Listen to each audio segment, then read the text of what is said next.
বাসায় ফুচকা খাবো আর নিজের হাতে টক বানাবো না, সেটা কি হয়? প্রথমে টক গুলাই রাখছিলাম, এখন হচ্ছে যে মশলা দিলাম, যেটা মশলাটা দিলে টকটা ঘন হয়। এই মশলা করার জন্য লবণ, শুকনা মরিচ আর জিরা ভেজে বেটে মিক্স করে নিছি, নিয়ে দিয়ে দিলাম। দেখেন টকটা, টক মজা করতে চাইলে এরকম করতে হবে। একদম ঘন হয়ে গেছে টক, দেখে তো এখন জিভায় পানি চলে আসছে। আর সাথে একটু লেবু চিপে দিলে এই জিনিসটা আরও বেস্ট হয়। বাইরে তো কিনে খাই একদম টলটলা পানি। এই যে আমাদের ফুচকা হয়ে গেছে। ফুচকা হওয়ার পরে এখন আমরা এখানে পানি দিয়ে ফুচকার টক দিয়ে তারপরে খাবো। দেখেন একদম টকটা যে হয়েছে, জোস একটা টক, অনেক মজা হয়েছিল।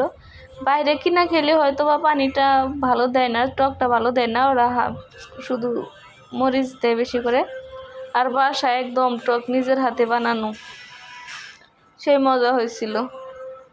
এখন আমরা এটির মধ্যে যে পানি দেওয়া শেষ, এখন খেয়ে টেস্ট করে দেখব।